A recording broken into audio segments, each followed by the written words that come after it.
روز قیامت چلے امام فرماتے ہیں کہ سب کے سب انبیاء کہہ رہے ہوں گے نفسی نفسی پروردگار بس میں جنت فردوس میں چلا جاؤں، ماننے والوں نے تو عمل نہیں کیا، اور ایک پیغمبر اسلام کھڑے ہوں گے کہہ رہے ہوں گے امتی امتی، پروردگارہ میری امت کا کیا ہوگا، میری امت بہت گنہگار ہے، اپنا نہیں سوچ رہے ہوں گے دوسروں کا۔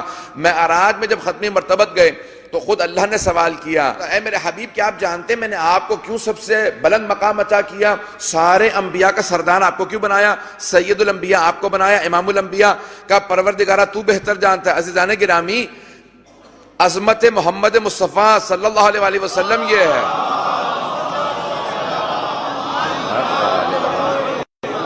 عاجل فرجاں کہ جانتے ہوں، لیکن جب خدا سے مخاطب ہو تو یہ نہیں کہا جاتا کہ ہاں میں جانتا ہوں، بلکہ اللہ بہتر جانتا ہے۔ کلام یہ ہے جناب ختم، یہ نہیں فرماتے ہاں میں جانتا ہوں، کہا کہ میرے حبیب کیا آپ جانتے ہیں میں نے آپ کو سب پہ کیوں فوقیت دی، کہ اللہ بہتر جانتا ہے۔ جس کو انتخاب کیا کیا وہ نہیں جانتے ہوں گے کہ ان کو کیوں انتخاب کیا گیا ہے، کہ اللہ بہتر جانتا ہے۔ کہ میرے حبیب اگر میں سب کو آزاد چھوڑ دیتا تو جو سب سے اخلاق میں آگے پہنچتے وہ آپ ہوتے۔ انکا لعلی خلق عظیم، آپ خلق عظیم کے مالک ہیں، آپ اپنے دشمن سے بھی مسکرا کے پیش آتے ہیں۔ عزیزان گرامی، حبیب خدا کا امیر المومنین کا بھی یہی روش تھی۔ آپ کے دشمن سب سے بڑا جو اعتراض کرتے تھے حضرت علی علیہ السلام پہ، وہ یہ کہتے تھے یا علی آپ میں سب خوبیاں لیکن آپ میں بس ایک برائی ہے، معاذ اللہ، یعنی ان کے حساب سے برائی تھی۔ کہ آپ ہمیشہ مسکراتے رہتے ہیں، میدان جنگ میں سب بھاگ رہے ہوتے ہیں اور آپ مسکرا رہے ہوتے ہیں، بڑی گھمسان کی جنگ ہو رہی ہوتی ہے آپ مسکرا رہے ہوتے ہیں، یا علی بڑے سے بڑے مصائب آ جاتے ہیں آپ ہمیشہ مسکراتے نظر آتے ہیں۔ آپ نے فرمایا کہ مومن کا کرب اس کے دل میں ہوتا ہے، چہرے پہ مسکراہٹ ہوتی ہے۔ تو توجہ ہے نا مجمع کی میرے ساتھ؟ تو اب ختم مرتبت کو اللہ نے کہا کہ میرے حبیب کیونکہ اخلاق کے اندر آپ خلق عظیم کے مالک، جناب ختم مرتبت کا اخلاق فوق العادہ تھا۔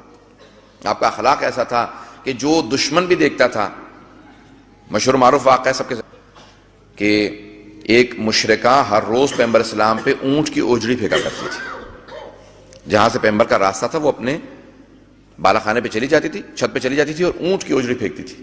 ایک دن اس نے اونٹ کی اوجڑی نہیں پھینکی، آپ نے دروازے پہ دستک دی، پوچھا کیا بات ہے آج تم نے، وہ جو جسارت کرتی تھی ہر روز گستاخی کرتی تھی، آج تم نے گستاخی نہیں کی، کہا آج میں بہت بیمار ہوں۔ کہا اگر کہو تو طبیب کو بلا دوں، اگر کہو تو میں باہر سے کھانا لا دوں، جو کہو۔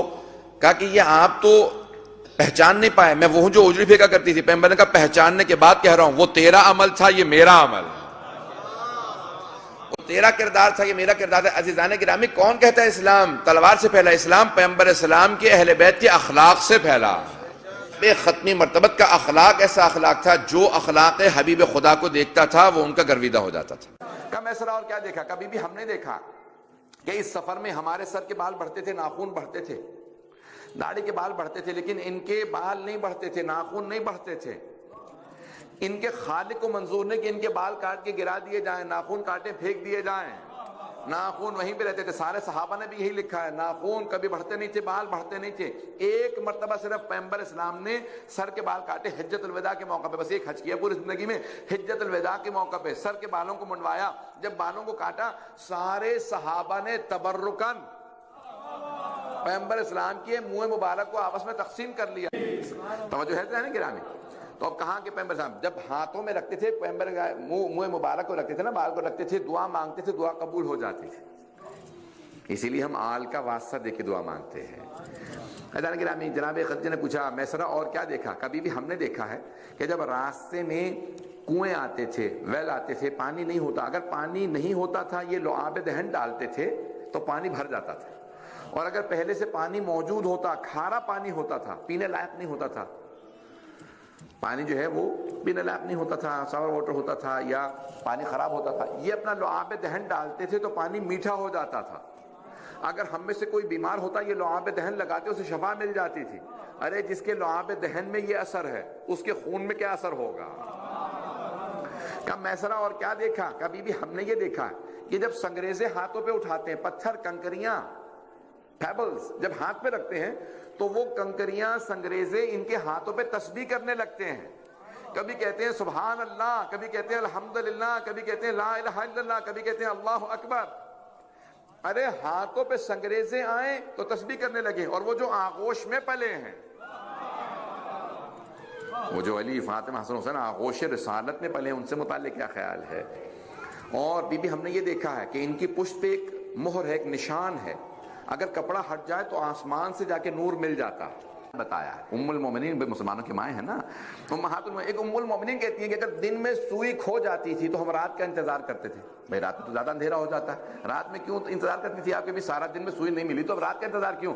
کہ رات میں پیغمبر آتے تھے، ان کی پیشانی کے نور میں دن میں سوئی کھوئی رات میں مل جاتی تھی. کہ خدا جس کے سینے پہ قرآن اتارے، مزمل کہے اور مدثر پکارے، وہ نور خدا دو جہاں کے اجالے، محمد ہمارے بڑی شان ہاتھ بلند کر کے، محمد ہمارے بڑی شان، ماشاءاللہ علیہ، محمد ہمارے بڑی شان والے، محمد ہمارے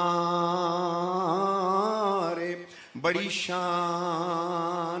شعر دیکھے گا کہ جب آئے زمین پر محمد ہمارے، فلک نے زمین پر بچھائے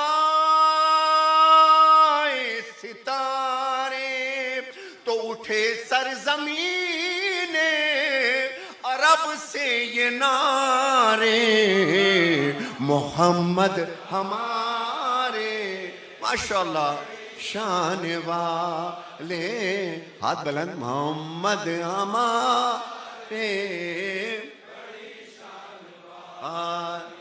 میں بزرگاں دی خدمت پیش کر رہا کہ میں سرکار، میری طرف دیکھ کر کے سنیے گا کہ زمانے نے بڑی کوشش کی کہ میرے سرکار کی نعوذ باللہ توہین کی جائے.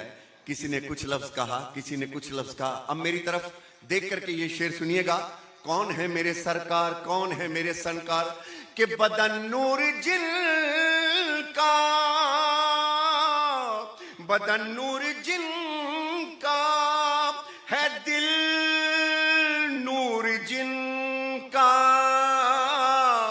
زبان نور جن کی، عمل نور جن کا، تو یہ خاکی بنائے یہ کیا ان کے خاک، محمد ہمارے، ماشاءاللہ شان والے، محمد